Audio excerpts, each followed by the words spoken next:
I would recommend not attempting a rose.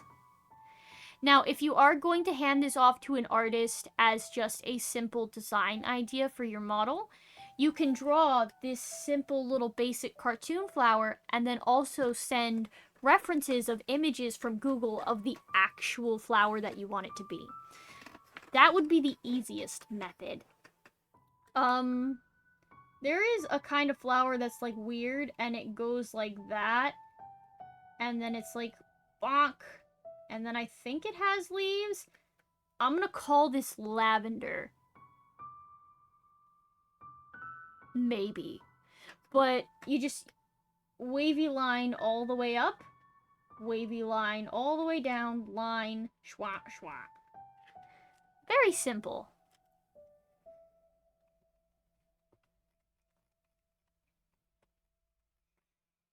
Moving along. Now, as for the outfit, I'm pretty much 100% set on the type of shoes that I want. Which you can also put little shoes on the stick figure. Of course, you can't get super complicated with that. You can just kind of make like some triangles here. And just call it a shoe. Or if you want it to be a boot, you can put a sort of square on top of the triangle and call it a boot. It is still a stick figure though, but you just accomplish what you can. So let's say boot. Boot. So as you can see here, this is the sort of vibe that I wanted for the boots. That's a very specific style of boot. I could not for the life of me tell you what that type of boot was. However, I do know it comes down like that, where it like goes underneath. I should not be doing the buttons on that side. They should be on the other side.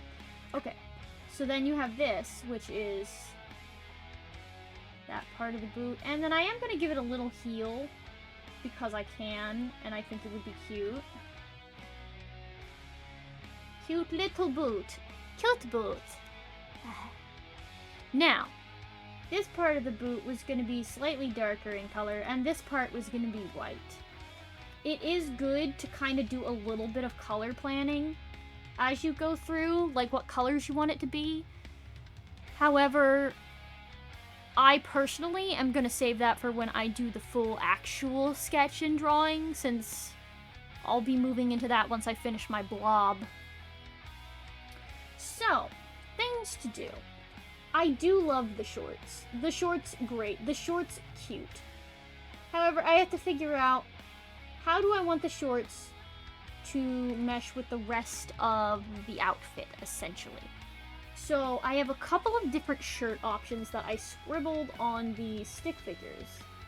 I have that one, which to be honest, I'm not really leaning towards as much anymore. I have this one down here, which I kind of like.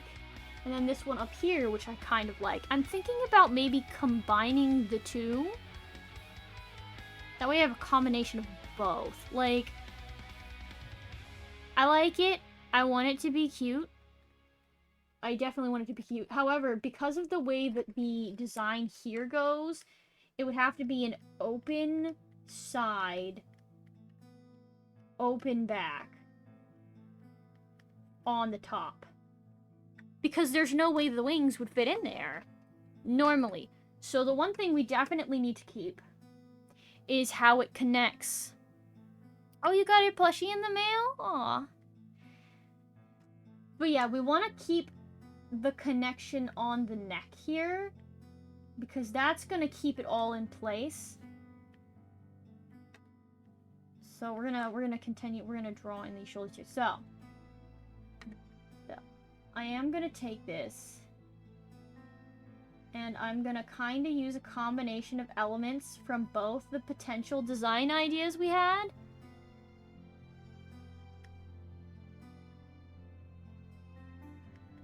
So this, and then over here, we're gonna have the sleeves. We're gonna do a wavy line to kind of go, yes, this is frilly. Wavy. Frilly. We want the character to have a springtime vibe. At least I do.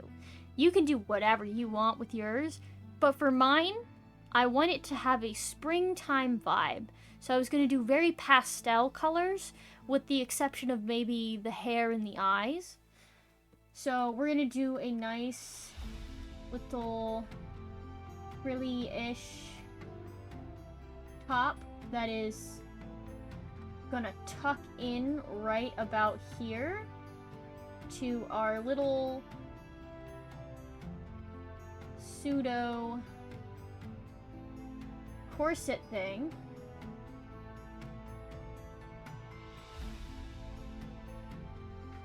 And then we are gonna do our little boyish shorts.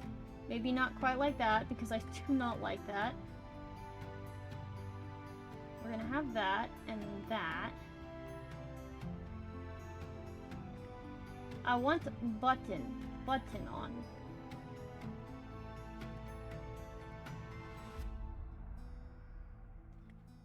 Alright, now I'm gonna put a little line here. This is gonna be a button. And then, of course, there's a line down the center, because that's gonna be the seam for the outfit. I want little... I don't know if I want these to be flowers or what, but I like the idea of having little things attached.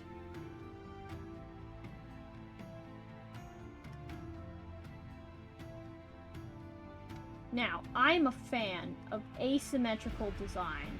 So what I'm gonna do is I'm gonna have one of the socks be lower than the other sock, which is gonna function more like a tight or a stocking where it goes all the way up.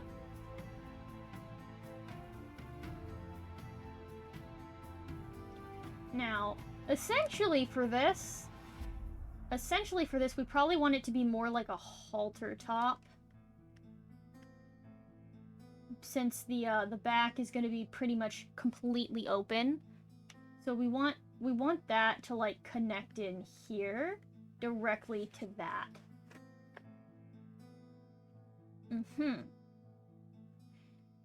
As you can see, this is a very good design that we have. It's nice, it's pretty, it conveys the sort of fluffy, cute little personality of the character. The other thing that I kind of want to do is maybe like ears. I kind of want to have some ears on it. Like some pointy ears. So you can just do little tiny triangles to convey that. Now, if you want to draw ears on your stick figure, you can either do a little circle, like down here, just draw a little circle, or if you want to do pointy ears, you could do a little triangle, or in some cases, like a down-facing triangle. The only exception to that would be, oh, maybe you want to do a little cat person. Then you do triangles on top. I like to do little floofies in the ear, but you don't have to do floofies in the ear. That's completely optional.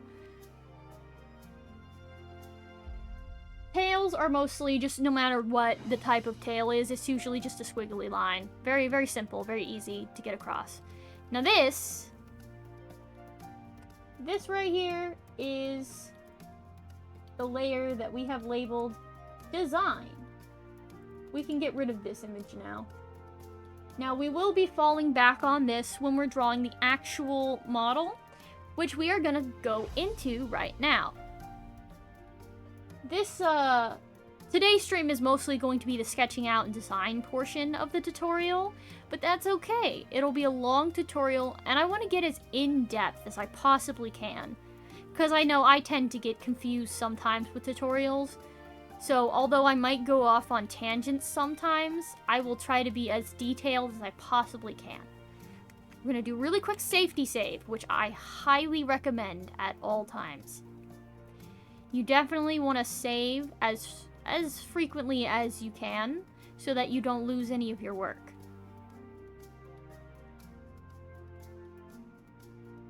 I'm actually proud of this computer for running so smoothly. You hear that, computer? I'm proud of you. Alrighty. Now, because we can refer back to it whenever we want, I am going to just hide that layer, which you can do if I move over. You can see this has an eye, this doesn't have an eye. If you click this box here, and the eye is there, the eye means you can see it. But if you click it off, the eye is gone and you can't see it anymore, but you can click it on whenever you want. It does save so much faster now. Now, one thing you want to keep in mind for a VTuber model when you're making it. Typically, you always want it to be a front-facing, just basic standing model. I might have to make this canvas wider because of the wing arms. I just thought about that. That's okay. I can work on it. So what you want to do is, I like to use the symmetry tool because it keeps things nice and even. You will have to remember to turn it off for portions that are asymmetrical, like the hair or specific accessories on the outfit. You definitely don't want that to be something there. Now, to do a symmetry tool, what I want to do first is I want to have ruler bar settings, start in the center. Okay. And then we're gonna, once we've set the ruler bar settings to start in the center, which you can do by going to the View tab here and scrolling down to Grid/ruler bar settings, you just check the little box that says Start in Center. And then you're gonna turn on the ruler bar. And where this 0 is, that's where the center is.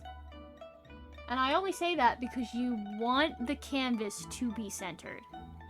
You definitely don't want it to not be centered when you put the symmetry ruler down. Because, like, if you do the symmetry ruler over here, it's not going to be completely on the canvas in the center. And that would be awful. So, to get to a symmetry ruler, you scroll down on the side here. You see... I don't know if you can see it or not. Okay, you can see it. So you see this little thing that looks like a little triangle? If you click on that, it takes you to all sorts of different rulers. They have all kinds, but what you're looking for is the symmetry ruler. So you click on symmetrical ruler, and if you go... I just wanted to zoom in. So if you match it up complete with the 0, once it's there, definitely hold down the shift key and then click and pull. Whoa, wait a second.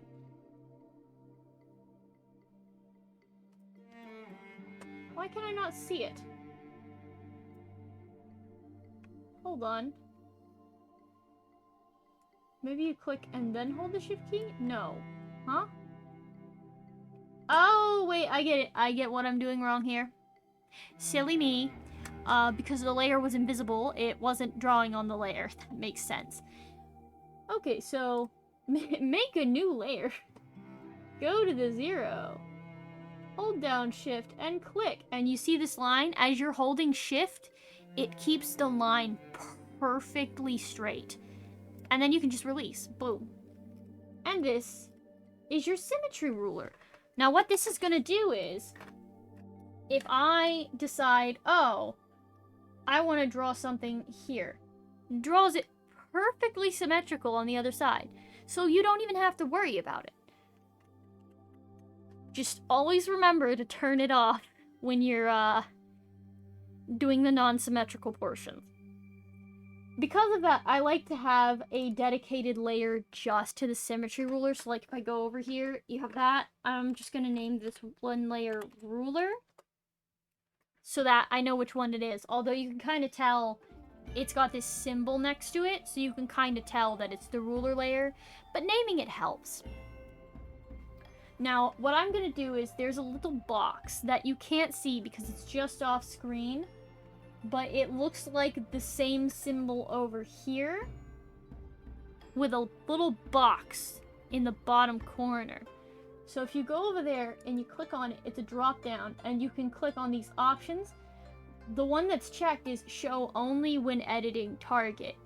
That's not what you want. What you want is the option that says show in all layers. So by doing that, I can make a layer off the layer and still see the ruler. Like, for example, if I check it on show only when editing target, let's say I switch to a different layer, it's gone. And I can't use it anymore. That's why you want to have it clicked to show in all layers. That way you don't have to make 15 symmetry rulers. I have been talking for an hour and had no water this entire time.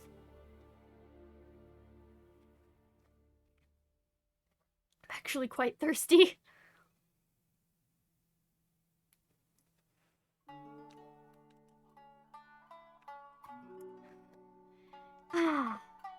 Anyways. What? Resituate myself. I don't have my blanket, which is sad. Okay, now.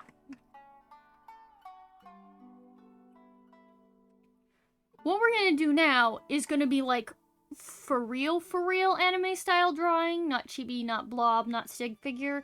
So this is gonna be what I'm gonna call the advanced stage of the sketching part of the tutorial.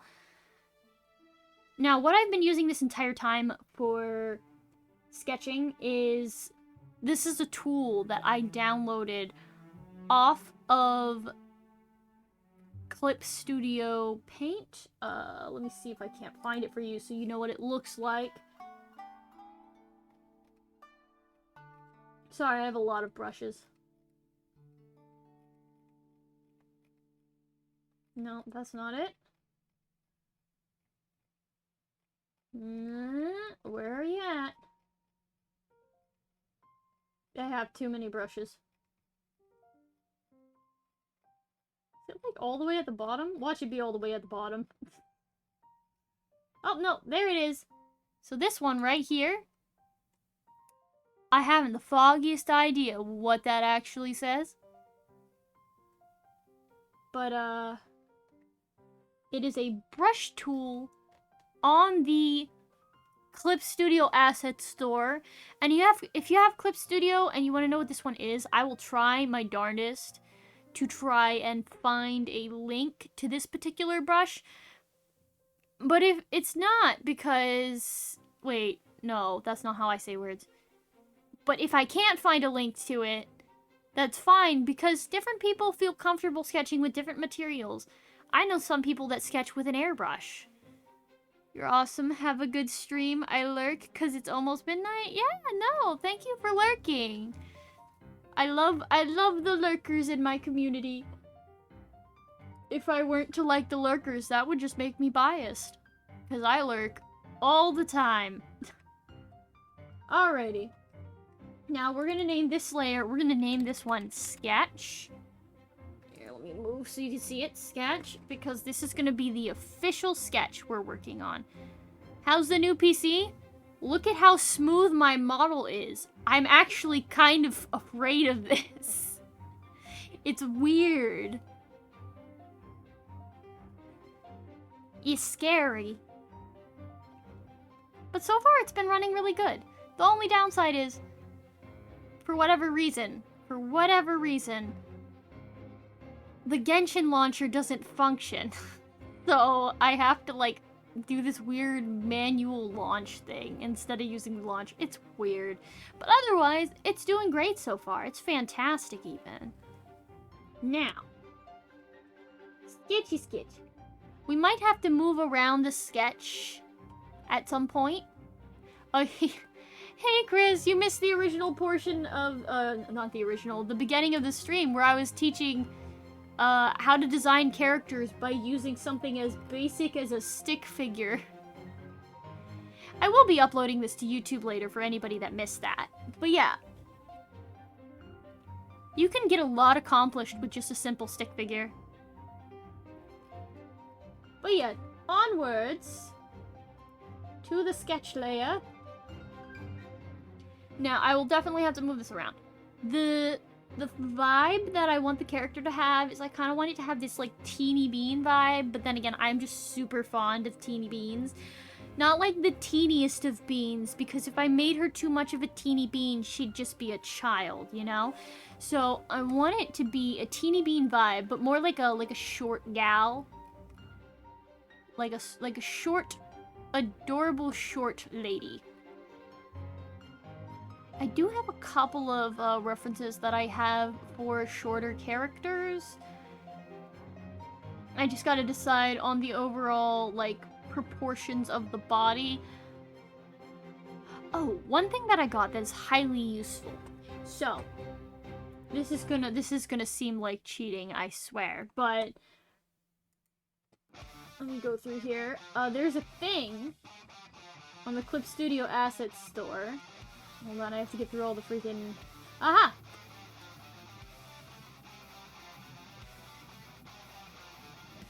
I don't know the difference between these two, so I'm just gonna drag and drop. Okay, so let me move this so I can actually see what I'm doing. Look at that. It's like a little young character face from a bunch of different angles. And then over here...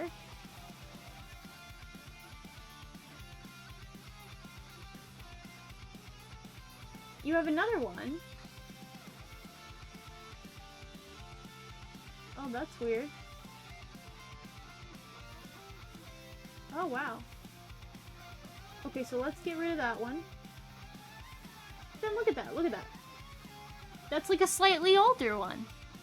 So yeah, I found a reference thing that's like all these different faces from all these different angles for like both genders. I guess you can just kind of like...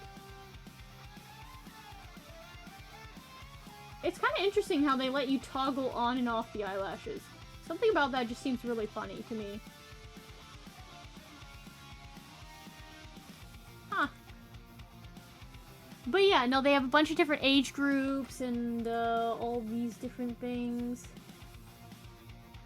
I think this one is... yeah. I feel like that's a masculine one. But yeah, no, if you need a reference or anything like that, like this, then by all means, I definitely promote the use of references to get things accurate. Like, I cannot draw face angles for crap. I swear, I'm so bad at it. But like, if I use this, for example, when I'm rigging, I can have a more accurate depiction of the side view and of the looking up diagonals, looking down diagonals. It's a very useful tool. I am gonna actually merge those layers though, so I don't have to scream about it. Now, obviously, several things wrong with this. First and foremost being the fact that it's not centered, so it's not really gonna help us that much. However, I can just zip. I do have to scale it up anyways. Because we need the head to be a decent size. Now obviously the upper angle isn't gonna be anything we worry about right now. I am, however, gonna convert this to an image layer though, because if I don't, when I move it off the freaking canvas, it's gonna vanish. Okay, so let's go ahead, convert to image material layer. Okay. That means now we can use this and boom! Can I not?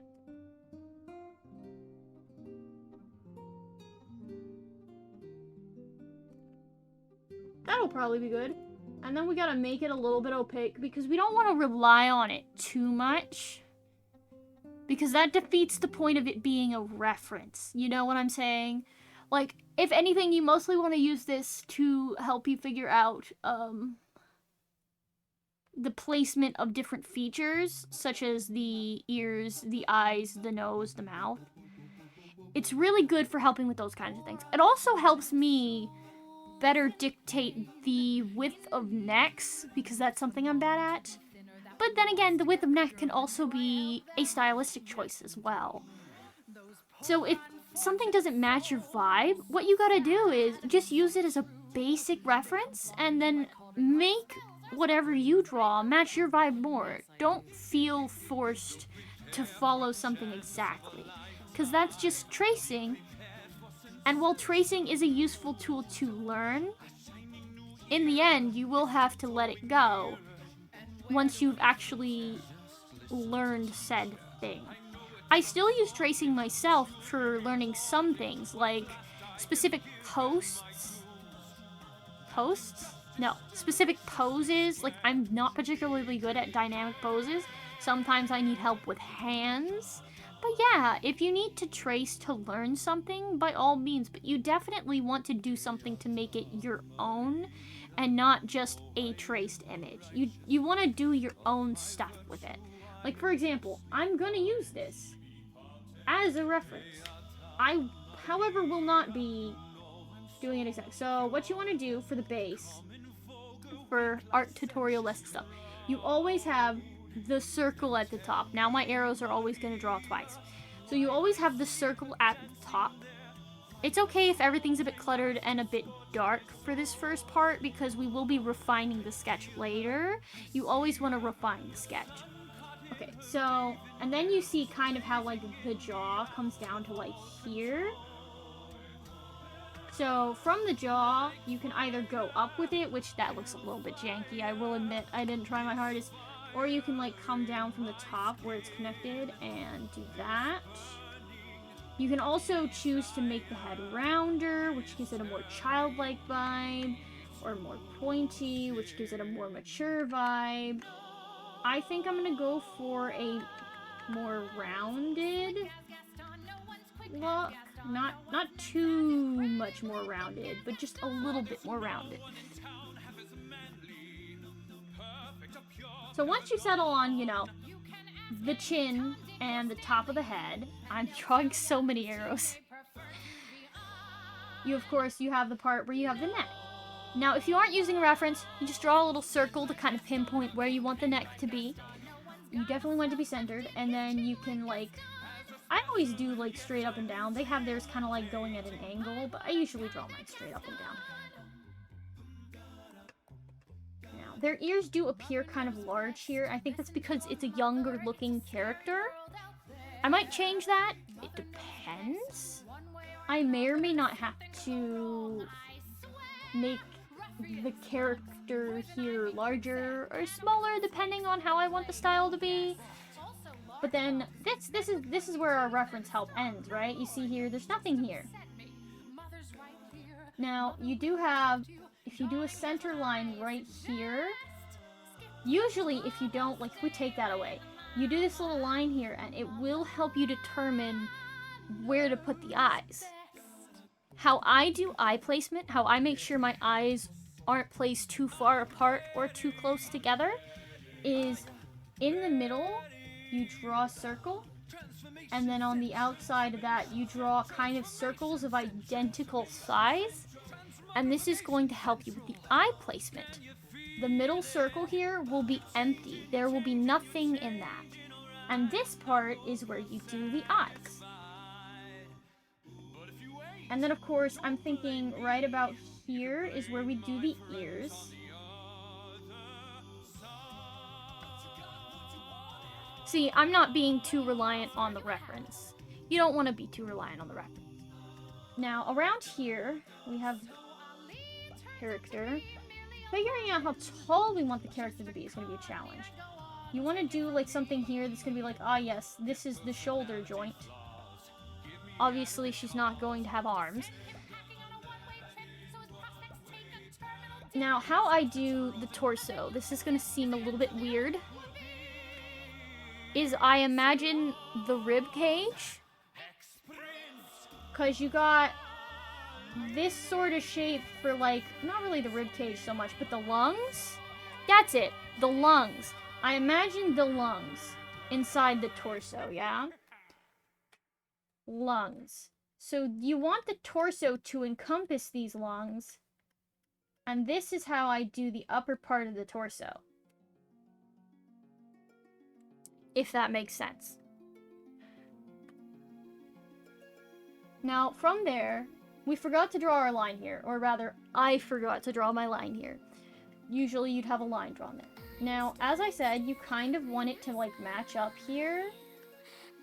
Now, depending on how tall you want the character to be, you can increase the length of the torso or decrease the length of the torso. So, like, I could bring this up a bit, and then we would do our little midsection connector here, which is basically just line whoop right through the middle. It's not much of anything. And for here, I do, like, the opposite. Like, opposite lungs, where they're, like, upside down. Why do I do that? The hip bones. The hip bones kind of, like, vaguely give me the same vibe as the lung shape. I don't know why. My brain's a little bit janky. But yeah, you would have, like, hip bone. And you want to make sure that the hip bone goes in to that shape. Like that.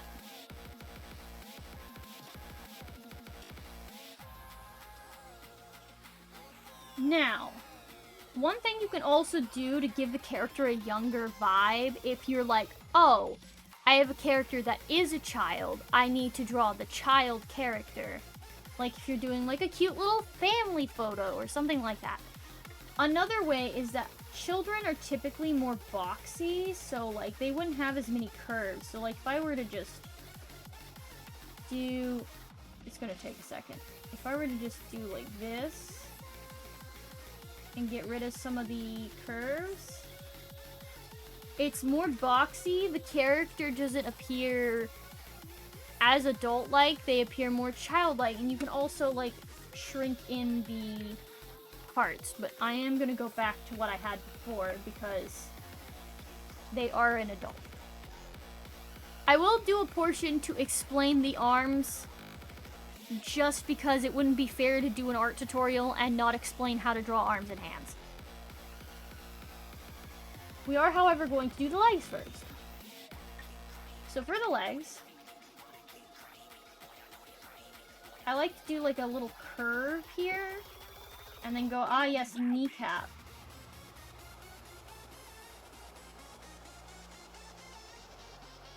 Kneecap. Do I understand what I'm doing for these legs? Do I know how long the legs need to be? Absolutely not. Half the time I just wing it. If they're taller, I make their legs longer. If they're shorter, I make their legs shorter. Sometimes I have to adjust it after sketching it because I can't figure it out.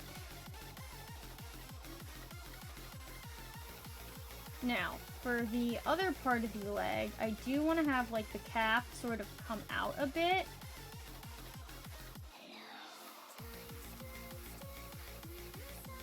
And I'm not entirely sure I enjoy this very much.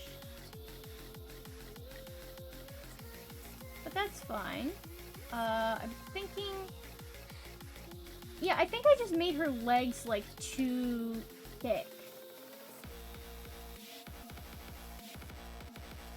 Why is... Hello? What the... None there.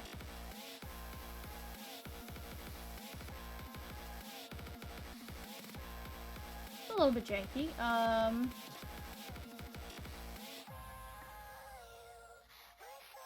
Thinking maybe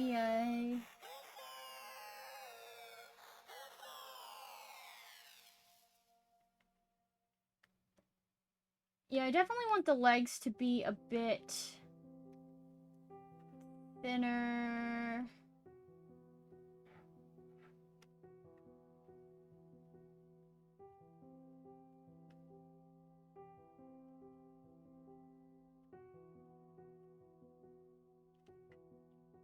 Just because I think that that will give, like, a cuter look.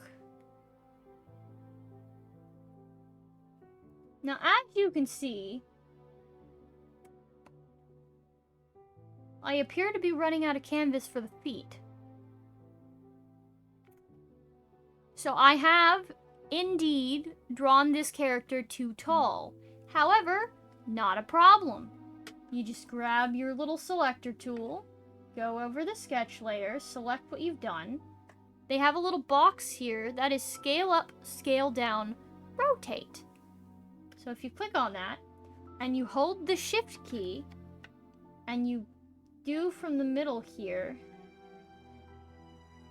You can shrink it a bit. Oh, don't shrink it too much. Okay, perfect. That gives plenty of room for the feet and any hair and accessories. Now, for the feet, as you can see, this sketch is a little bit janky, but that's fine. So for the feet, I learned a weird strategy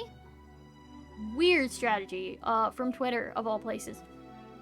So what you want is you want to like draw the little feet out right here. Yeah, it's like, it's great so far.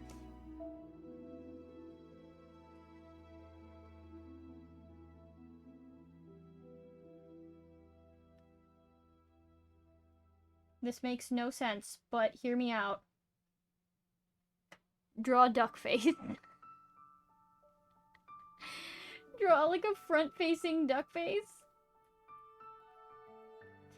And I swear to you, for whatever reason, this seems to work for feet.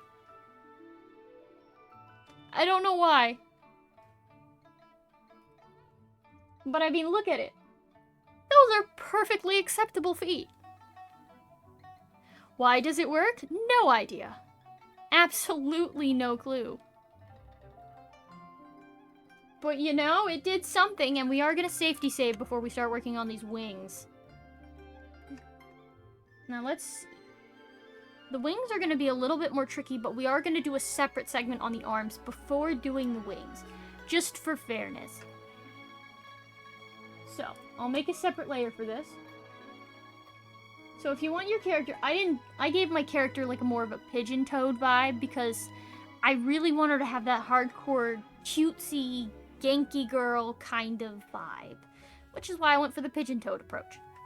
You can always just do a normal standing pose for your character. But for the arms, you can do a variety of different things, but let's just say you want normal, standard arms just at the side.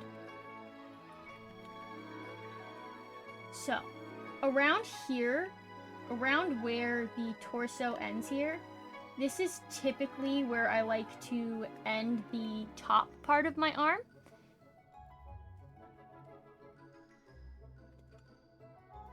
As you can see, my style has changed. Because on this model, you can see that is actually not the case.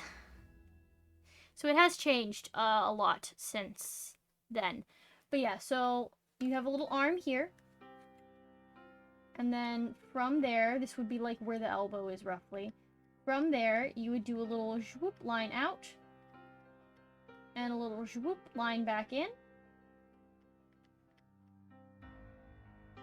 I give them a little bit of a curve because it just feels more natural than just straight line.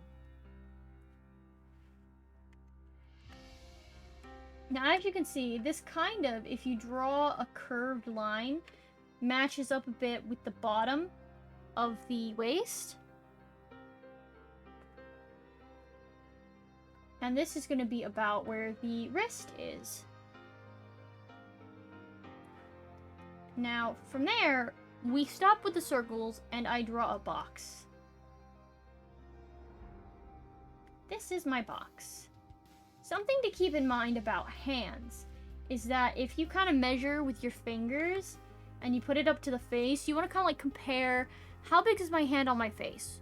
Because like my hand can go from the bottom of my chin to like covering entirely one of my eyes and in fact going above my eyebrows. So like if you're to consider, the hand has to be at least a minimum of half the face. So you do want to make sure that the hand can cover that portion and that the hand's not too large, in fact, because sometimes I will accidentally draw a hand too large. So this is going to be the base for the fingers. And then over here you have a separate one, and this one's the thumb. So, now if you want to get more detailed with the hands,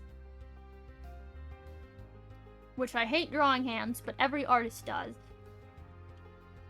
So you kind of get a little bit of a curve going, where like the thumb like goes with, like, is connected to the hand. I'm bad at explaining things. And then over here, let's say this is your first finger, second finger, third finger. You're not necessarily going to see every finger on your hand at all times. There are some people who rig all of the fingers as separate layers on their VTuber models, which, by all means, if you want to do that, that's totally fine. I had to yawn a bit. So from here, if this is your first finger, you're going to make a finger joint. You have to make a minimum of 2 finger joints, even though your finger definitely has 3 joints in it. But not everyone wants to go through the trouble of drawing all 3 finger joints, especially when we can't do super elaborate hand poses to begin with. So just for now, worry about 2. The longest finger on your hand is the middle finger. Always keep that in mind. It may change due to perspective, but the longest finger on your hand is always your middle finger. So I will draw this one a little bit longer than the other one. And then this third one pretty much looks okay as is. The thumb, you can kind of go like, okay, this is how this connects here. This is this joint. You don't have to do anything crazy with the thumb. And that's a very basic hand for you. Very simple arms, very simple hands. Now, on that note, I will put that away to be used in a later part of the tutorial. Actually, you know what? If we use this as an example, I think I can get really good wings going. I'll make a separate layer and call it wings. So I've named the one sketch layer arm, and I've named the one sketch layer wings. So definitely multiple sketch layers here.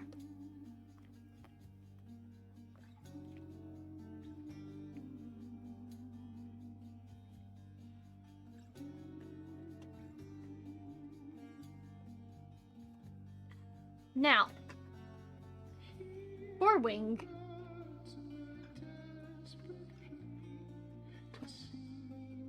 as mentioned before, the wings are basically like arms.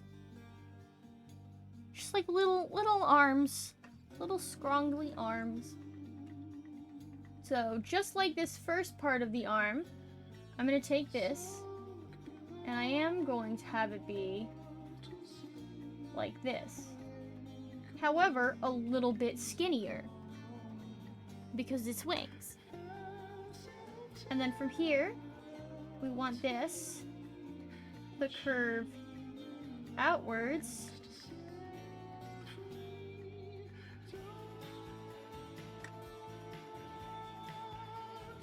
We are absolutely 100% going to need a wider canvas for these wings.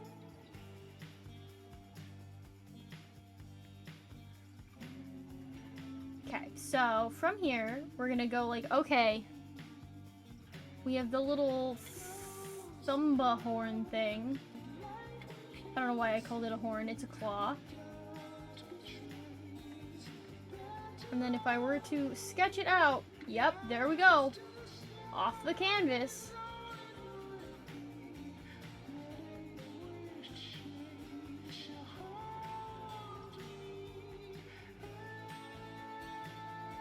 Yup. You know, I actually really like how the body shape is for this one. It's very good. I might use this as a reference for future models.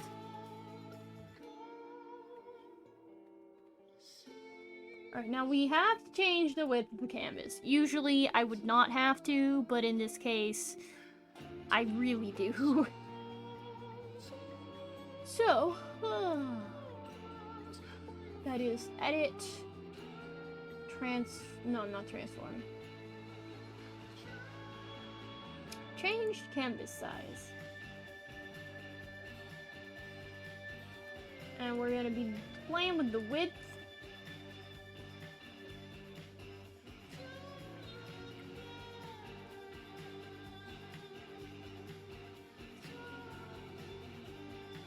Okay, now it's a 10,000 by 11,000 pixel canvas.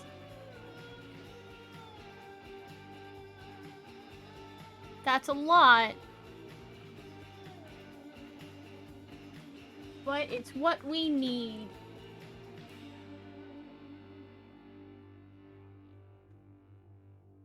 So obviously this is gonna end in kind of like a point. And then we're gonna be like, okay, here's a quote-unquote finger. Here's a quote-unquote finger. And then we just have them all meet up with each other.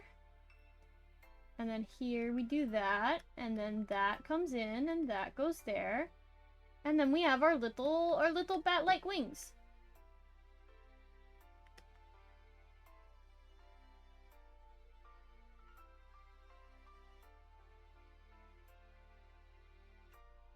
Turn the arms off now. Yes, there we go. Beautiful. Do I have to increase the canvas size again because the wings are very wide? No, I don't have to do that.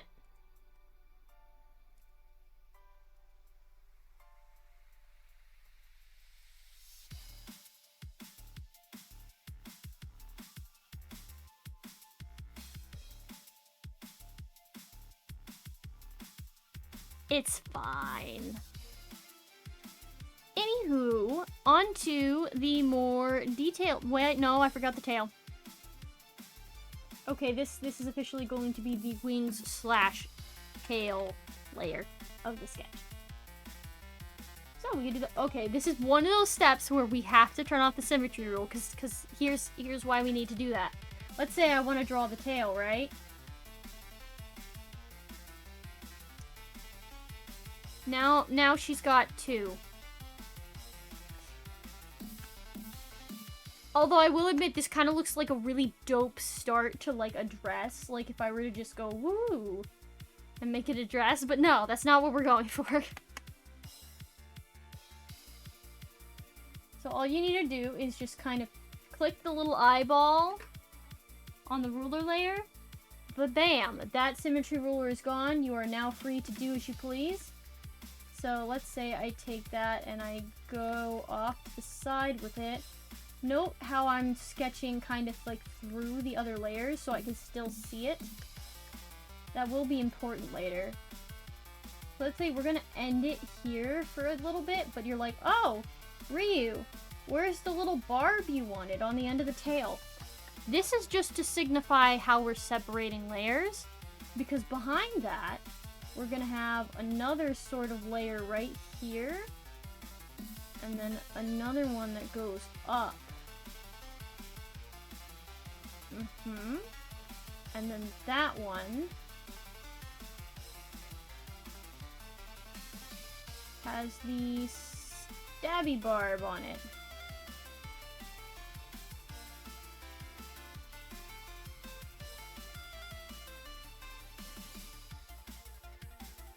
But yeah, the tail will have to be cut into multiple parts. But that's okay, because we'll get a really cool effect out of it in the end.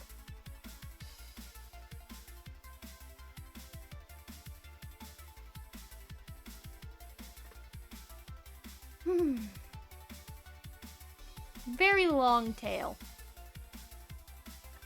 Oh, I've realized something terrible. My glasses have been giving me a headache. They've been pressing into the sides of my skull for too long. You ever get that? If you're a glasses wearer, where your glasses are just pressed into the side of your head for so long that you start getting a headache? I get that all the time.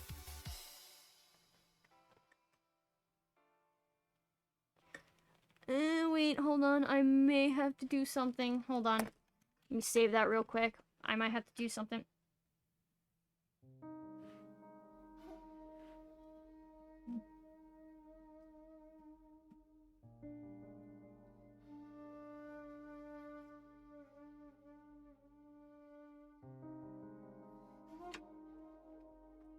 Oh. Okay, just 1 second, everyone. I'm just going to very quickly I will be right back. just gotta go zoop my way over and, do this. Really quick.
Sorry about that, everyone. I had to send off a grocery list.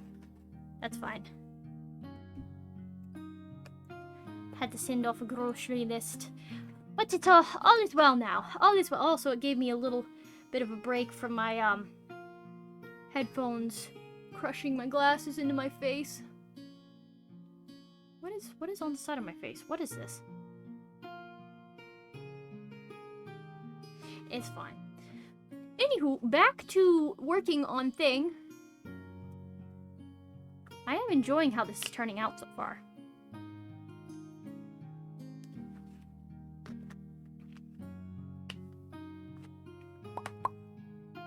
Why can I draw so nice with a fake pencil and not with a real one? Questions, questions. Moving on. Now we're on to... Thank you for the hydrate.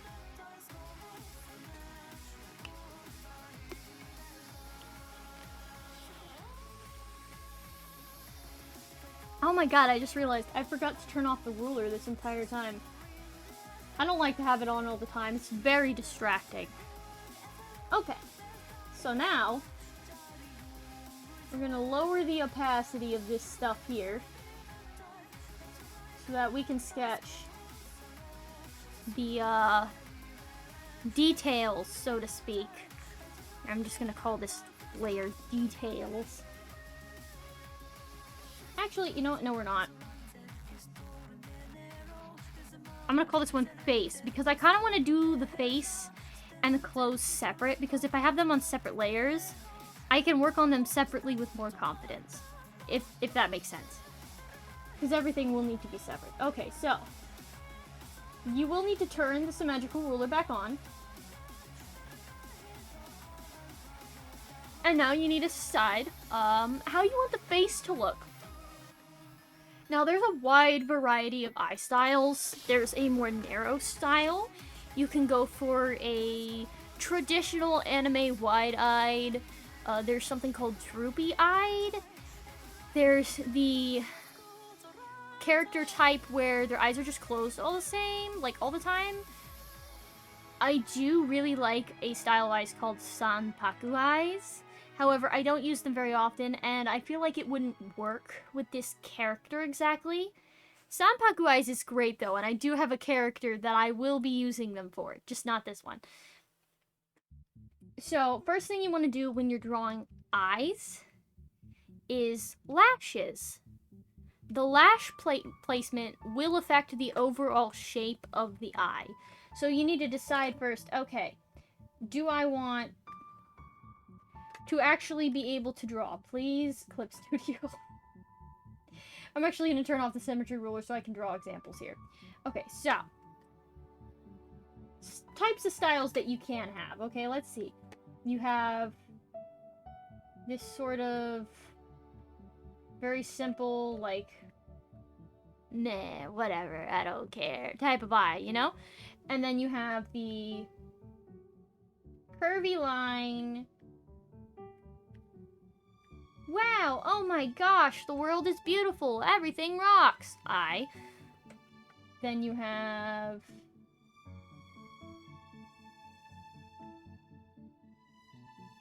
what I call Sanpaku eyes. I love them. Don't ask me why I like these eyes. There's no reason. But yeah, there's generally a lot of different eye styles that you can do.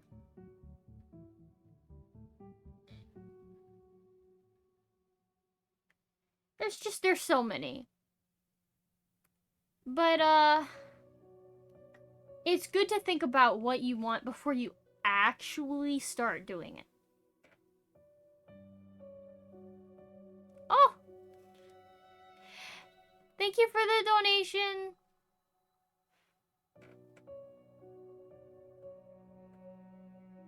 Oh! I don't have my little thingamabob on the screen that goes doop when I get a coffee commission. Why did I say coffee like that? I was like, coffee! Where did that accent come from? Not from where I live, that's for sure.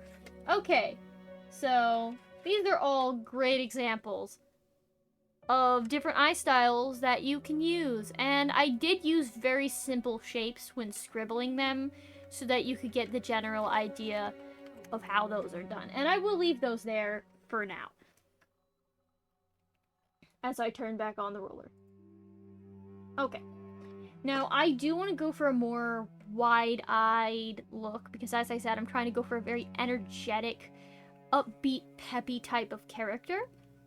So, we're going to follow kind of like the curve of this circle here, almost. We are going to come in a little bit with it, because it's almost like a very, like an upside-down U.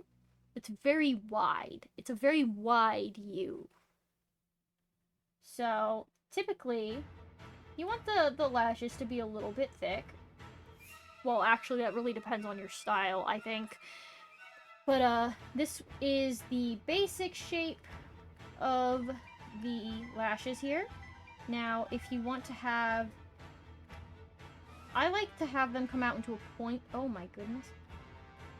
I like to have them come out to a point when I'm doing female characters, and a little bit with guy characters sometimes too. It really just depends on how I'm vibing at the moment. But I like to have them come out into a pointish enough. Sometimes you can do like extra little, oh look, there's cute little, well, look at the lashes. Well, maybe not those ones. Those ones aren't good enough, no. But you can, like, add extra lashes to kind of, like, give it a bit of an oomph. However, I do not like those. Yeah. And then from here, you want to do, like, the side. You definitely want this. This is not going to be a jagged corner for the most part. You want it to be a little bit rounded. At least in my style, I leave it a little bit rounded. And then at the bottom of the circle is where you're going to draw the bottom lash. Now, the only exception for this is if you are drawing an older looking character, typically this bottom line here will be higher up on the face, because the lower down the eyes are, the more squished in the features are, the younger the character looks. So if the eyes were up higher on the face, the character would look more mature. And sometimes the eyes are typically depicted as smaller on older characters as well. So instead of the line being here, for example, sometimes it would be like this. See, it already looks more mature. I do kind of like how the eyes are at a bit of a slant there, though, so I might try and do something like that. I just gotta figure out how to make it perfect.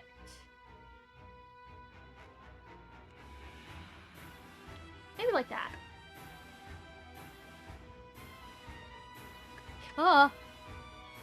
My stool tilted backwards and I thought, oh my god, this is it, I'm going. But we're fine.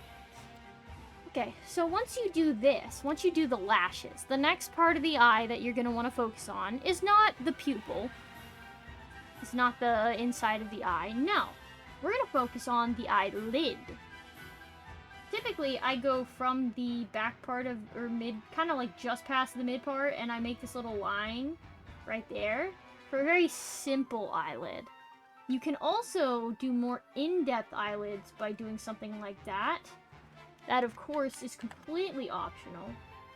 Depends on what you want to do.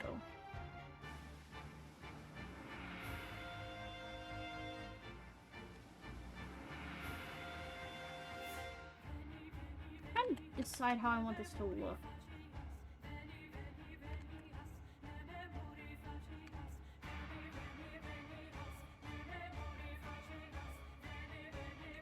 I'll figure it out eventually. Lots of trial and error with art.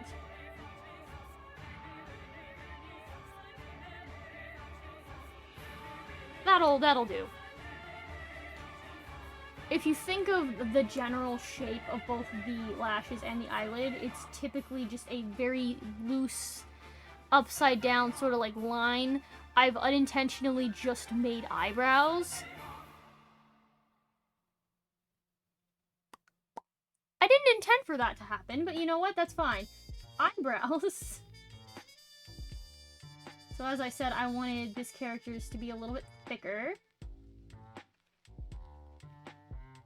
I put them high up on the face because if her face expression is going to be very happy all the time, I want the eyebrows to be up, and it's like, ha! I mean, I can't make my eyebrows go up that high. Now, towards the final part of drawing the actual eye, you have the actual center of the eye. Now, as you can see, it looks a little bit janky with the symmetry ruler, so it will take some trial and error. So what I like to do is I like to draw some on one side and some on the other side to make it a little bit more even. Now, downside to this, she does look like she's looking up, which is not exactly what we want. Other way you can do eyes, which is a very simple method, is the same way I talked about doing circles earlier. Like, you go over to the ellipse tool. I do not want to use the 3 because that's too small, so let's do a 5 instead. Now you can kind of like arrange the positioning here until it's more of a straight up and down. And then, you know, just kind of sketch over it, give it that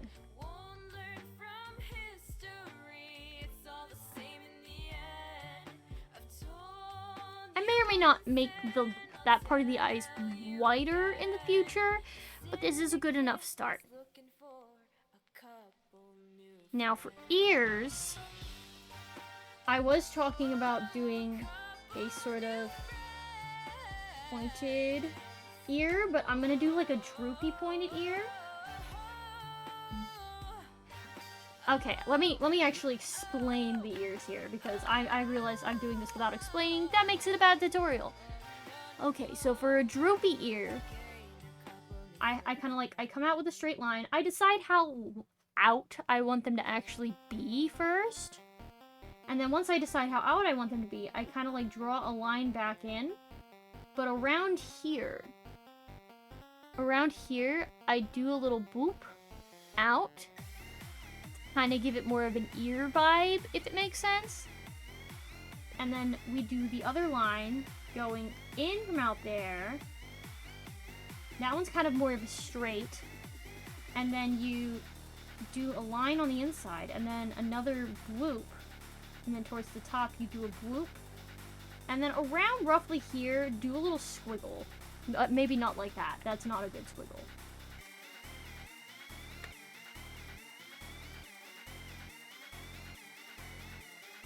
It kind of like, you know, gives it a vibe of the inside of the ears. Do you ever plan to contend? Yes, actually. I do. I just haven't gotten... Originally, I was gonna start continuing it in April, but then the computer died. So that kind of threw back all my plans. But yeah, I do intend to do that eventually. But yeah, so this... We can draw some normal ears just to, like, explain normal ears a bit. So, for normal ears, you'd follow kind of this circle shape. Turn that one off entirely. So you'd follow this circle shape for the normal ears, for the human ears. And then in the circle, you'd kind of like create a little loop here. And then here, you want to bring that down. The reason why I have it little swoop up a little bit towards the bottom is because this is going to be the earlobe. Like if you had earrings, this is where they would be. So you need enough space there. And then just like with the other one, you would do a little swoop at the top. This is kind of like where you would put the swoop at the bottom and then the squiggly. And that would be how you do human ears. And then we are going to get rid of that because it is not relevant to what I am doing.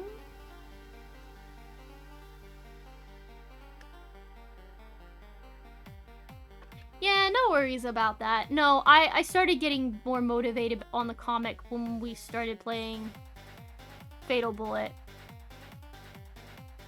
Which I have downloaded again. Alrighty, now, for the face, one of my least favorite parts. For various reasons, that will require us to turn off the symmetry ruler. The nose. I don't like drawing noses. I've never been partial to drawing noses. I hate them with a fiery passion, because I'm not good at it. Now what I'm gonna do here is, I might experiment and attempt to try a different style of nose. There are a couple of like very traditional, like, ah yes, this is the style of nose you typically see on VTubers, but I don't know if I want to go that route, like, because I don't want to be too basic. Because, like, I know most VTubers will be like, oh, look, here's this line, and it's got, like, a little bit of shading up top or something, and ba-bam, this is my nose. Is it cute? Yes. Does it work? Yes. Do I want to do it, though? That remains to be seen. I'm looking at a couple of different references for different styles of noses, if I can find it. Okay. So what I was thinking about doing was one where they have like a bunch of different little lines here, and then they have like the nostrils. Hold on while I just quickly erase all of that.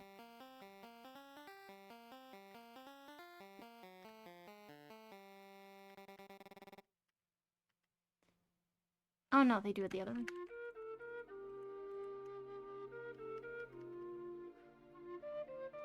Now, I don't know if I like that particularly. But in my brain, in my viewpoint, at least it's different.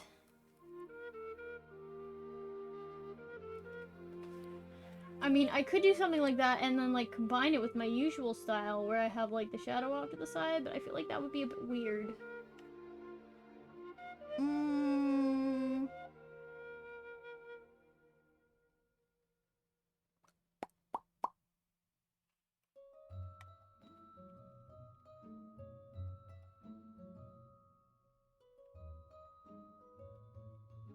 I just don't know what I want to do with it. I don't want to do what I've been doing, though, because what I've been doing is a little bit janky and doesn't really work that well. Boop, boop, boo-doo-doo-doo.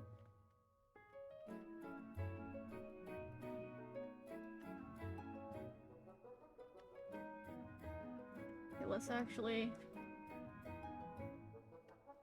See, my very first model didn't even have a nose. What the nose was just, I had like a little shaded spot right here. This was it. This was the nose.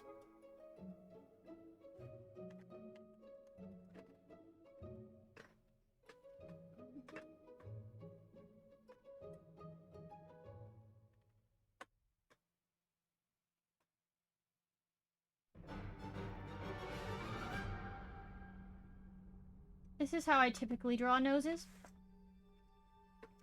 Kind of fallen out of favor with me, though. I don't really like them that much anymore.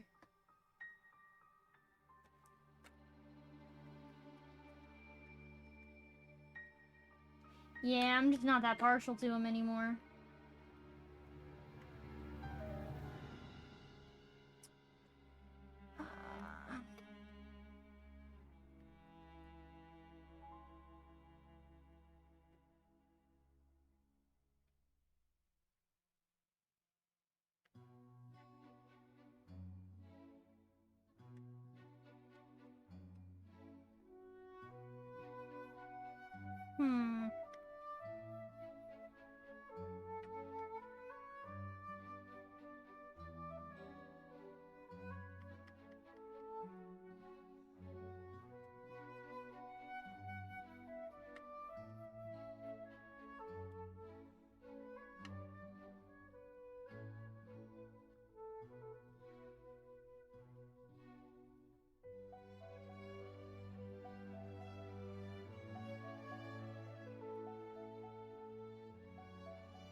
I'm so indecisive. Maybe I'll go with this style for now and see how I vibe with it when I'm actually shading. Alrighty, now for the mouth.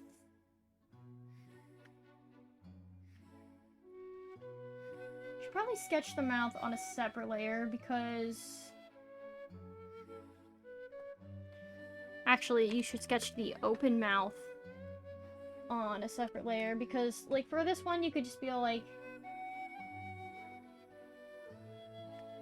Yay, cute little smile. It's adorable. Now, for me, what I'm gonna do is I'm gonna turn off the symmetry ruler. I'm gonna draw one little tiny fang sticking out here because I think it's really cute. And then I'm gonna turn that back on again. And then if I do the mouth open...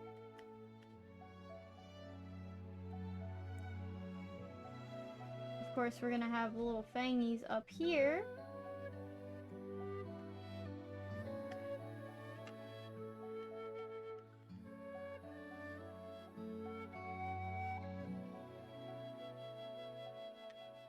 And I think that's just adorable. Now. This is definitely going to make things interesting when it comes time to rig, though, because of the way the lines are shaped. I might have to split it into 2 separate parts. We'll see. Now, this is a pretty good idea, generally, for how we want the face to look. Now, I'm thinking about doing something weird for the pupils, where I do... Here, let me do my...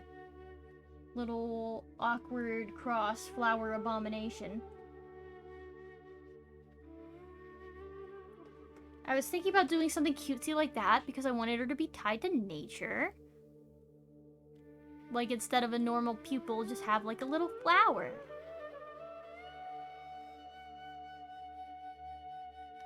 Let me turn off the symmetry ruler so I can do the highlights.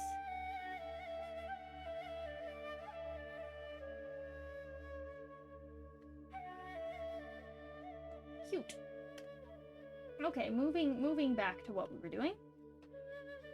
Now, the face is really starting to come together. How you do the inside of the eyes is really entirely up to you. I know most people just do like a dot and then you have like little circles for highlights or something. You could do that. Like, they also typically do like shading or something up here.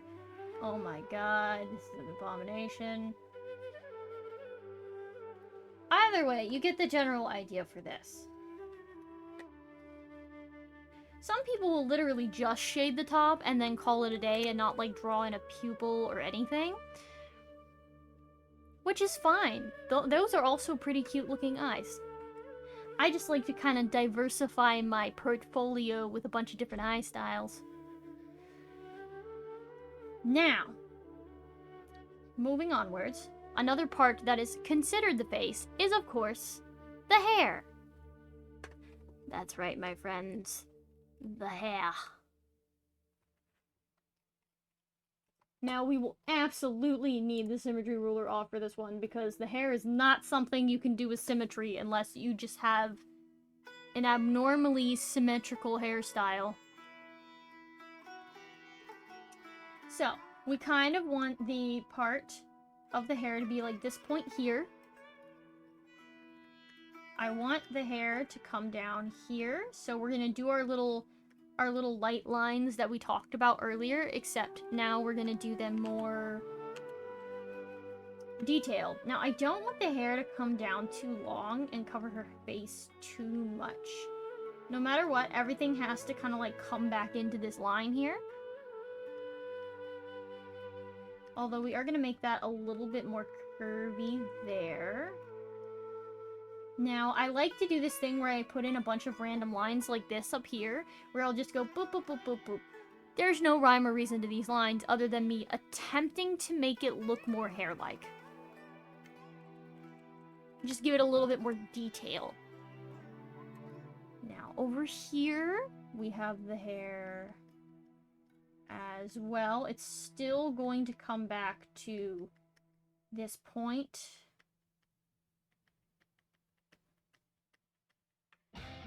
Everything returns to this point. Now, this is where I'm bringing in the point that I got from the little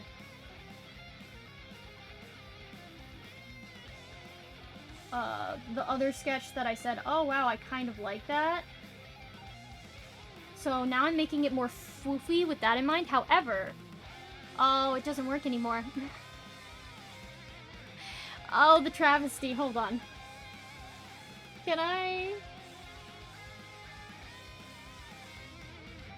Shortcut settings.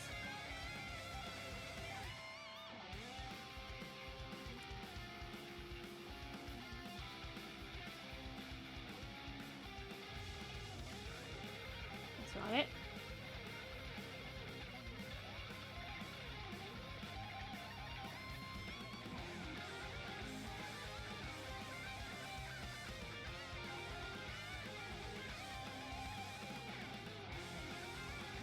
Where would it be? Where would it be?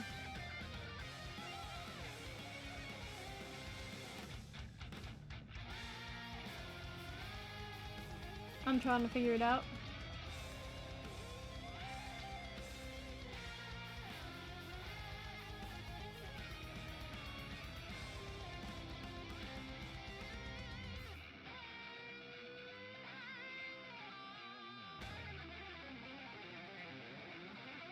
Okay, so now I can do this. Bonk! I can flip the canvas! Woo! Sorry, I didn't have my shortcut in there anymore. Anywho, so if you flip it, you can kind of tell, oh man, maybe this could be a little bit better. It's not quite how I would envision it, you know? Like, fidget with it. make this side look a little bit better, because this side's looking a little bit jangly.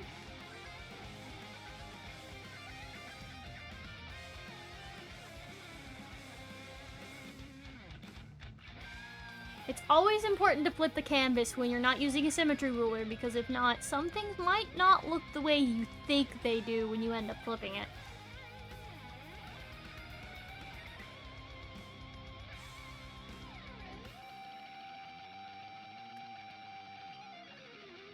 Now, when it comes to actually, like, going in and separating these layers later, I'm gonna hate myself for doing such a crazy hairstyle, but for now, I am nothing but filled with joy because of how cute it looks. Looks positively adorable. I will hate myself later. Okay, so now we're gonna, like, do a little... So I kind of want the hair to be, like, a little bit more... kind of poofy. I don't know if that's the word I want to use. But as you can see, we're, like, doing a bunch of, like, little, tiny little lines. Like a very whoopy. I'm thinking for this part, maybe I do want the symmetry ruler. We're just gonna kind of like go back over some of these lines so that they're on the other side.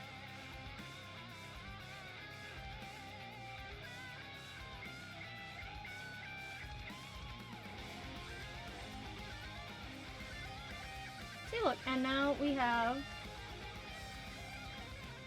miraculously bloopy hair. Bing bong. Now we do kind of need to do something with... Ooh, turn off the symmetry ruler. And now you kind of want to go in and you definitely want to actually, like... Oh my god. I never turn on the symmetry ruler when I actually need the darn thing. Okay.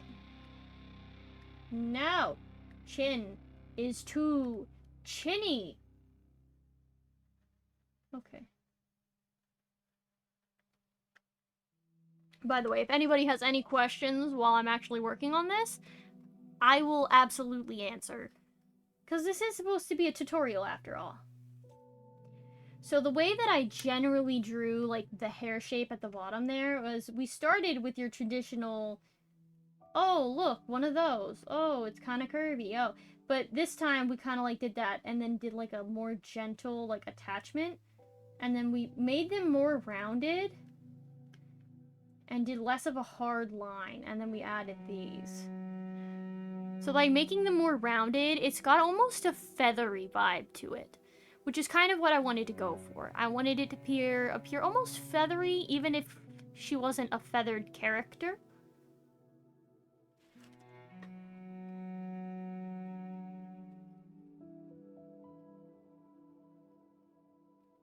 She's looking terribly adorable. Anyways, moving on. Now, we have to do the horns, which are still very angular.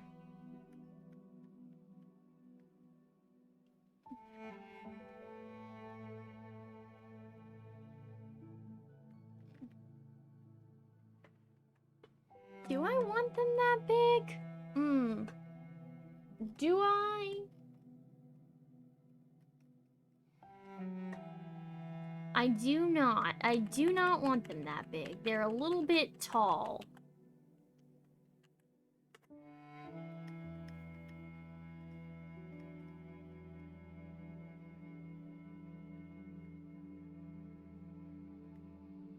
There, I find that a lot nicer. The horns are a relatively easy shape as well. You can kind of like split it into, oh, this one is a triangle, oh, this one is like a square. Not really a square, more of a rectangle, but you get the point. A rectangle is just a long square anyways. Alrighty. Now that we've done all of that, we can move on to the clothing design portion, not design, but clothing portion of the tutorial. For the sketching, I will do my darndest. Okay. So we're gonna make a separate layer. We're gonna call this one clothes. Lots of sketch layers already, but what you can do to keep them all organized is there's a little button here. You see my mouse on it. If you click on that, you'll create a folder. And you can name the folder whatever you like, but I'm gonna name it Sketch. And then you can just kind of drag and drop all of your sketch layers into there. And then that way you have them all together. Okay. Now, clothing. Where's my design sketch? Because I am gonna actually need it for now. Okay, so this one, we have the swoopy floopy shirt that's almost like a halter top with very floofy sleeves. Oh, yeah, I am slouching. Thank you for the posture check. However, what I'm gonna do first is, I'm gonna do the hat first because it is the simplest thing to draw. So, from the back of the horns, just kind of like swoop in, and maybe add like a little there, maybe? But it's like, ba-bam, you have a hat. Turn off the symmetry ruler here for the flower, which again, I'm not the best at drawing flowers. I'm just gonna kind of wing it.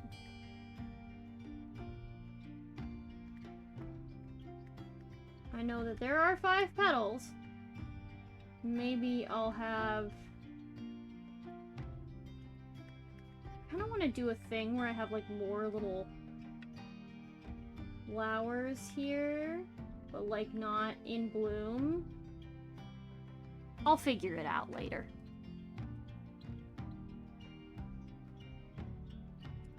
Turn back on the ruler because now we're gonna work on the top.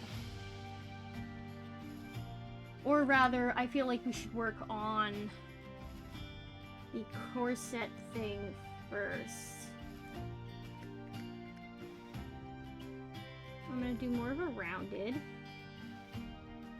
Of course, because it's a corset, it's gonna...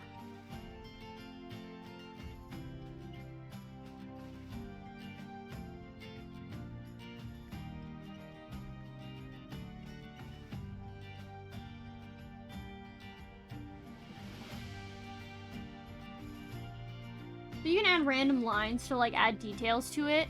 What I did here was I did a circle on each side as kind of like a button and then like a string in between to kind of give it that. I didn't want to like lace it like a corset. I just wanted to do something a little different. So think of it like it snaps closed. I am gonna stretch down. Oh.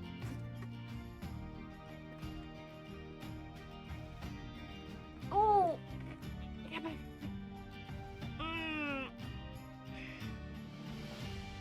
Here we go. Nice stretch. Now.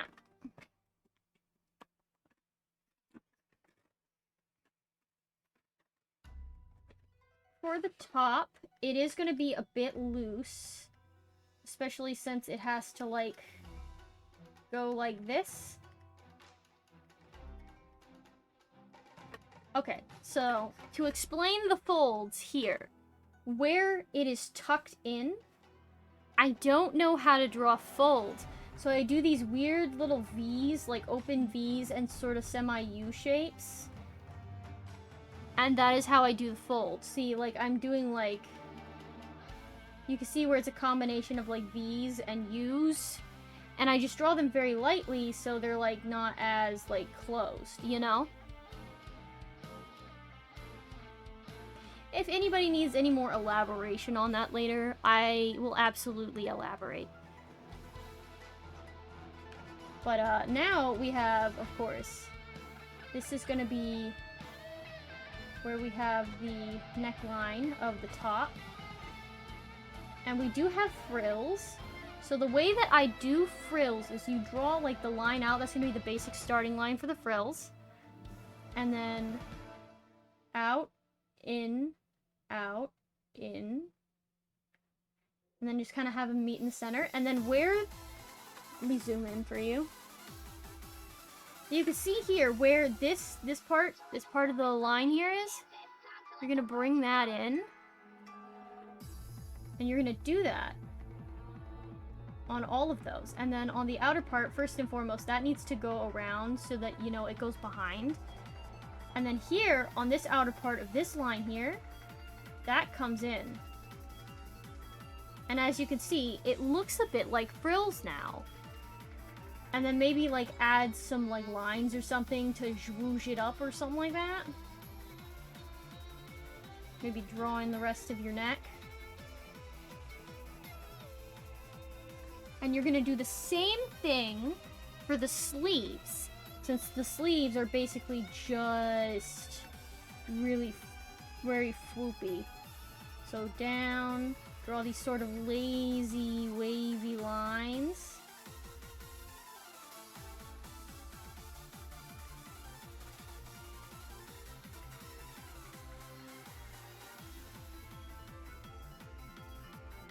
This may not look the best right now, but we are going to try and make it look better. Actually, you know what? I don't like that. We're gonna redo that.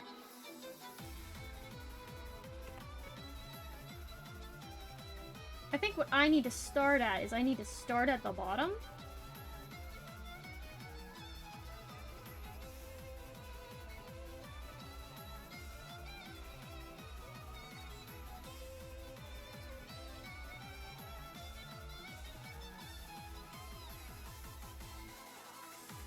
I think I might have done this wrong. I absolutely did.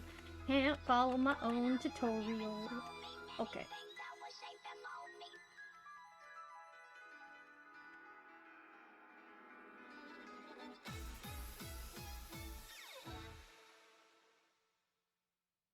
Yeah, this is not quite right. How am I...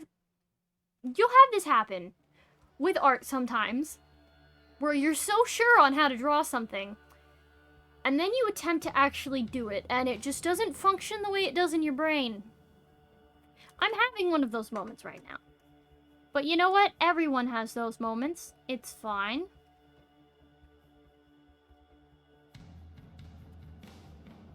I'm gonna figure it out eventually. Okay, so, like... here. Let's just do, like, a little... Maybe I can't do the frills in the same way as the top. Maybe I'll have to do this.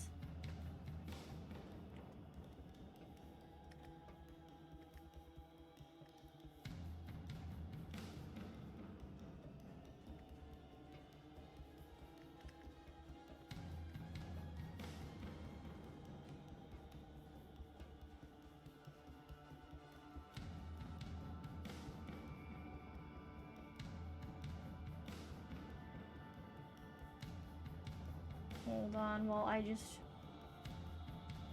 Okay. That doesn't look too bad, so I will explain what I did for the frills this time. Oh my god, that secondary sound was a raid, and I just totally was like, ha, that's weird. There's another sound in my ears right now, but I couldn't hear it. No! I need to turn my sound alerts up, apparently. Oh my goodness. Anyways, thank you so much for the raid. Welcome in. I am Ryu, the Ice Storm Dragon from the mystical world of Castatal. I am doing a tutorial right now. And my toggles don't work, but it's fine. Hold on. Ah. Welcome in.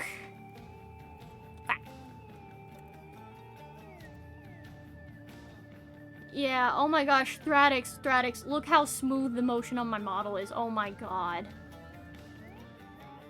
Wow.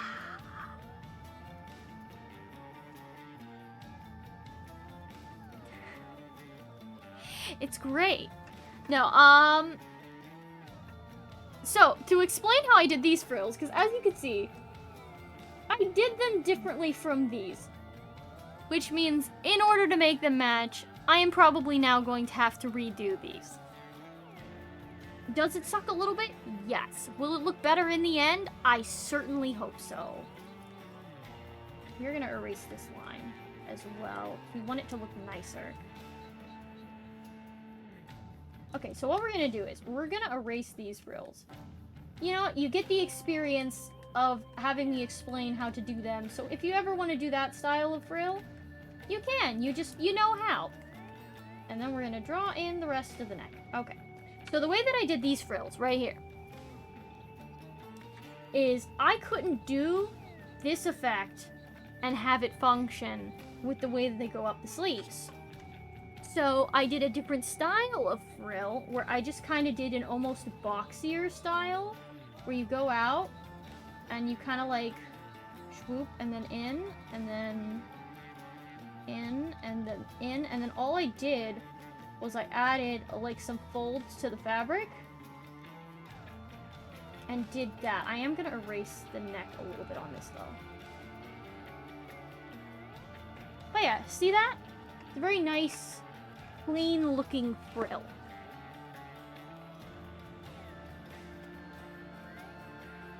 And then we're gonna do a couple of lines.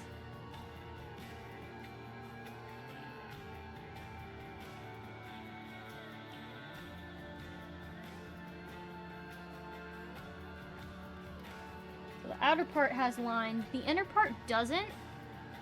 And then we're gonna turn off the symmetry ruler to do... What was the design feature? Okay, so... It was like a big old ribbon. So, for those of you who are just joining us, I will be uploading this video to YouTube later for anybody that missed it.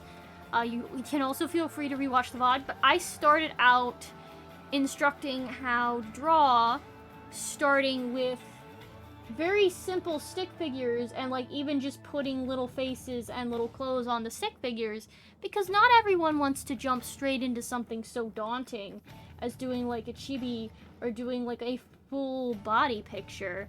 That's a lot. So I started out with something simple like stick figures and then moved on to what I call my blob and moved from there.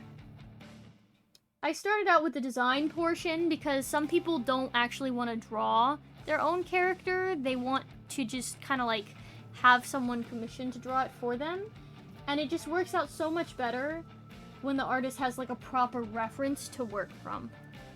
Now, for this, we're going with the floral design still. I'm thinking of going for like almost a kind of like... Actually, if we're going to do a daffodil, we're going to have to make the edges of the flower more pointed. Because the daffodil, if you think about it, it's got like this little thing in it, right? The little cuppy thing. And then you have 1, 2, 3, 4, 5 petals. And then if you want to make them more petal-like, you can kind of do this whole thing with them. But yeah.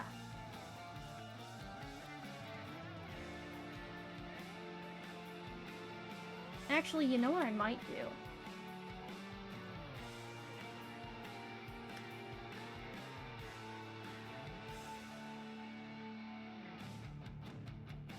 Oh yeah, no, that'll be so much better. Okay, hold on. I'm gonna actually... We're actually gonna take this whole daffodil we drew over here, and we're gonna move it right here.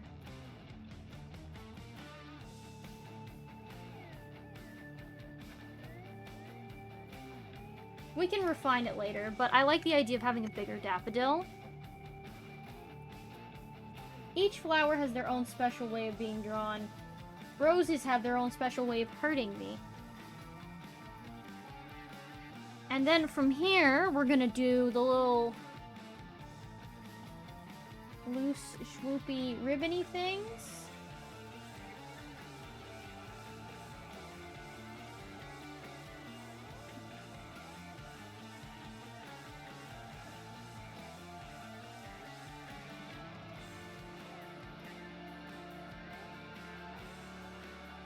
It's very cute so far. It's definitely got the springy vibe that I want it to have. Now, if we turn back on that, we can't see the detail as much, but that's fine. I'm debating, do I actually want a line through here? I wonder if that would look nice. You know what? I actually kind of like that. I'll have a line there. If you want to just arbitrarily change your designs in the middle of designing it, by all means, do so. Because it's better when you let your brain kind of like work freely. Just kind of like channel the energy through your brain and into your pencil. Now, the eternal question, poofy short or skirt? Poofy short is definitely a vibe.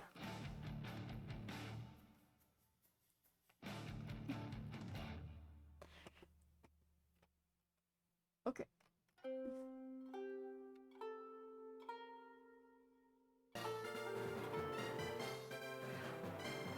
Oh! Thank you for joining the horde, Easy Mixed Signals. When you grow up, you want to be just like me? Aw. That's sweet of you to say. I forgot to turn on the ruler again, so the other side of the shorts just didn't draw.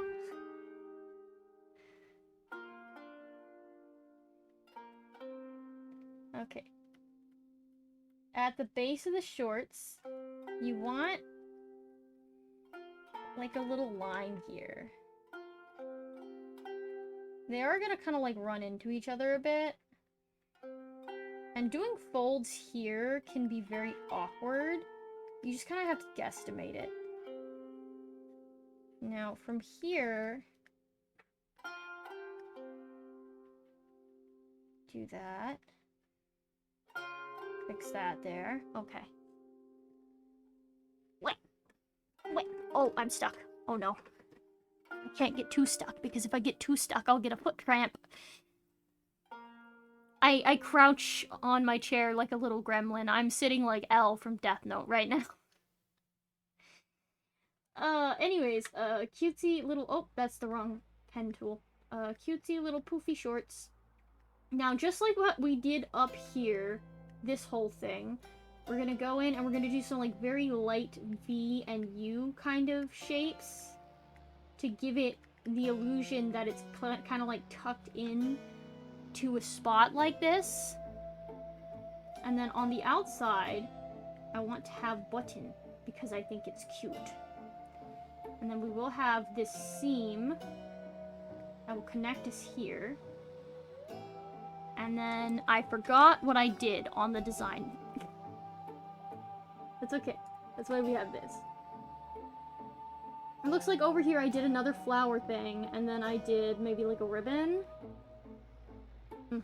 Okay.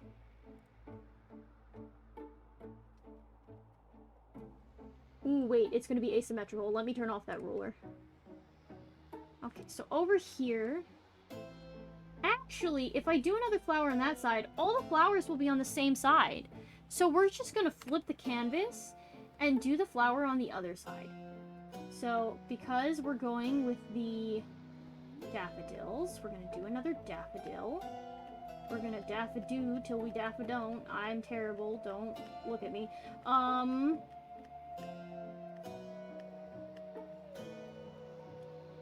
Very lightly.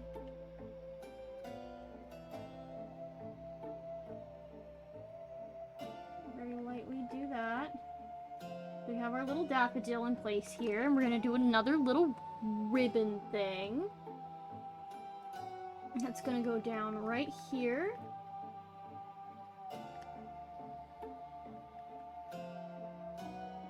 And then I'm thinking of doing like a... almost sort of... kind of like what I did with my ribbons on my jacket. We will need to make multiple layers for these ribbons. Anywho. And then Flip it back, and then on this side we'll do a nice little simple... I kind of want to do pockets. First and foremost though, we're gonna do this. Line down the middle, because that is gonna be the seam. You always want to make sure you draw seams on your pants, because if not, it's a little bit awkward.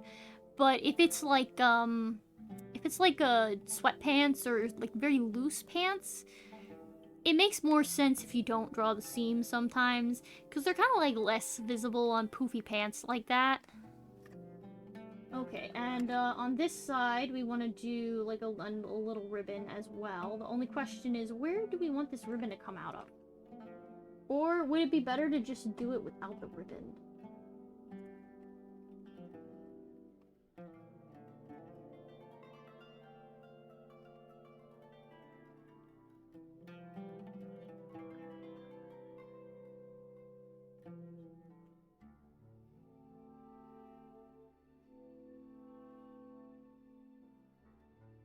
I actually think I'm gonna do a little thing so it's like connected to this here. There, that makes sense. That way it's like, ah, yes, it's connected.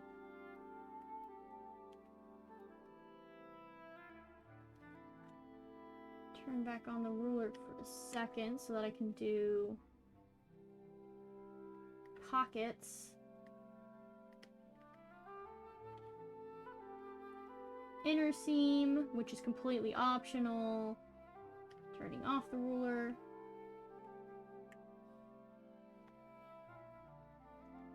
I don't remember that armband on your left arm? Yeah, it's been there. It's been there since I switched to this outfit. It's just usually hidden underneath my jacket.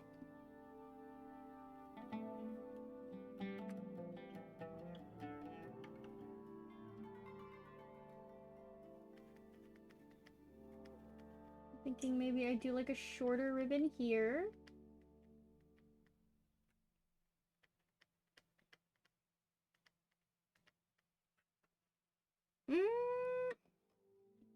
No, I don't vibe with that one as much. No, ribbon be gone.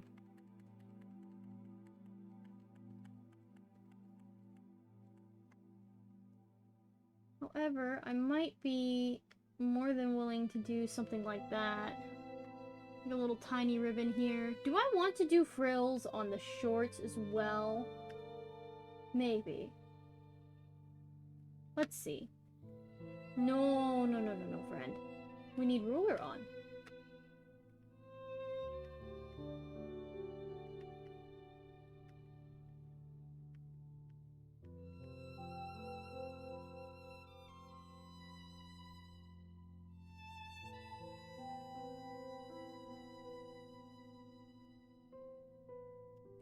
Alright, we have to see what that looks like.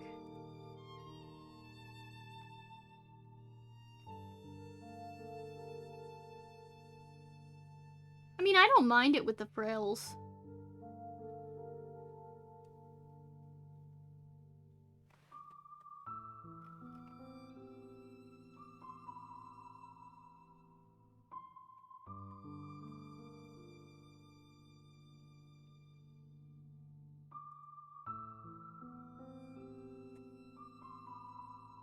Alrighty, now if we're gonna go in, we should do the...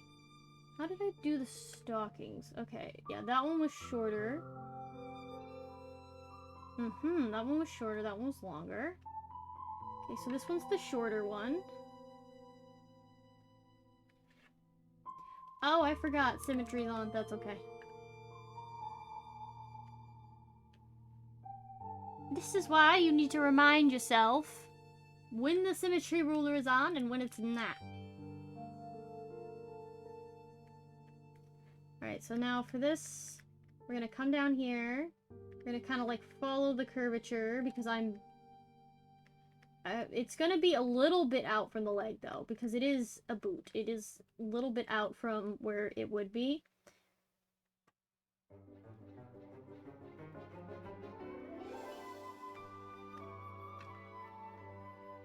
And then on the side here, I do want like some buttons. Do I want a ribbon on this? Ooh.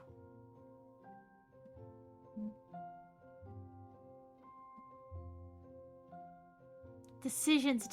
Let's just keep drawing the shoes while I wait.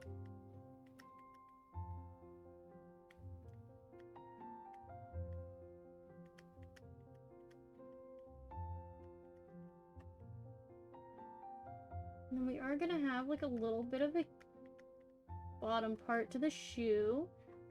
Kind of like give her like a little bit of a boost.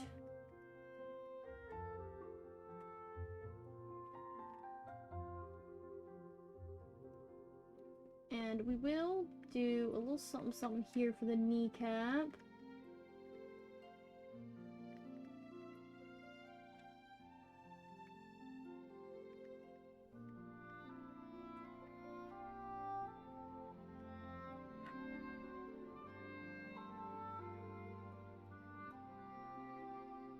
Okay, so now if we turn off sketch, oh, no, turn off sketch.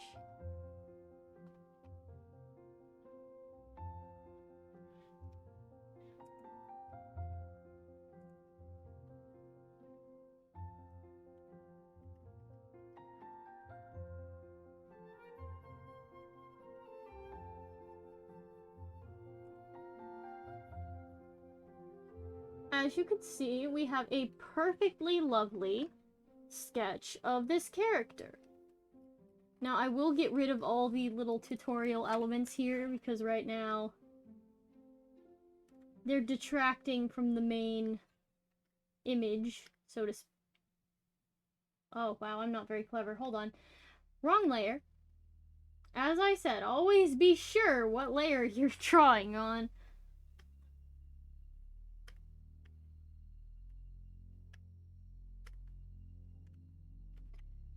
Alrighty.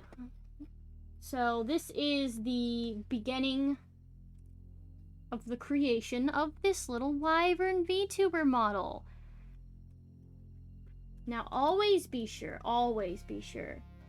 to sign your work. Write any sort of notes that you can have, like, oh, like this is the Wyvern, like color scheme, pink, green, red, gold, something like that. Like, just notes to help you remember, recall, figure out what you're doing. And, yeah, I'm a dragon. I am specifically an amphitheater, which is a very specific type of dragon that I'm fond of. I'm just not one of the feathery variants. This one that I'm drawing here is a wyvern, which is another type of dragon, because I'm very fond of dragons, and it is now my life goal to draw VTuber models of every type of dragon that I can find, because every continent has some sort of mystical serpent or being that can be classified as a dragon, and it brings me great joy to learn about them. But this is the one that I'm working on for the wyvern. But yeah, it's a very, very cute, spunky looking character, and I can't wait to continue working on it. However, I probably should... Sprunky. I probably should end it here, because I don't want each tutorial portion to be too ungodly long, if you understand. So, for now, I'm going to bounce over here. All in all, I think this was a great first stream back. Worked out fantastically. Everything's really smooth, and I'm very happy about that. I'm very excited to actually get back into streaming games, because I can only imagine what the games are gonna look like. But yeah, had a lot of fun. Can't wait to continue the tutorial. I don't have a specific date on the next part yet, but I hope that you all come back for the next part as well. I am going to find a lovely person for us to raid. It's the prime time of the evening. I just find a beautiful person to raid. What are you? Ooh. What are you? Ooh. Oh, I don't know if I want to raid that. It's nice, but... Oh, hello. Hello, okay. We have someone who's learning how to rig. That sounds like a wonderful raid to do. All right, beautiful, beautiful, beautiful. Now, how do I spell is the problem. Okay. Okay. So keep in mind, a lot of the VTubers I can raid do have channels that are intended for mature audiences. So a lot of their conversations might be leaned more towards that type. I'm definitely your more family-friendly VTuber. So if you're not prepared for that, you probably shouldn't stick around. But if you are, then we're gonna raid Plompers, who is learning how to rig. And I will get there eventually in this tutorial, but it's kind of cool. It's kind of nice. Rigging is fun. Yeah, family-friendly dragon. Now, I need to go rest my voice because my throat do be hurted from all the talking I've been doing. I'm out of practice.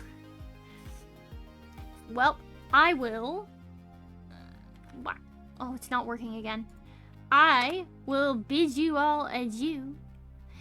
And I hope you all have a wonderful day. I will see you next time I stream, hopefully, which may or may not be Saturday, depending on how things work. Ignore my scrungly arm. On that note, I bid you adieu. Bye! Boop! And boop.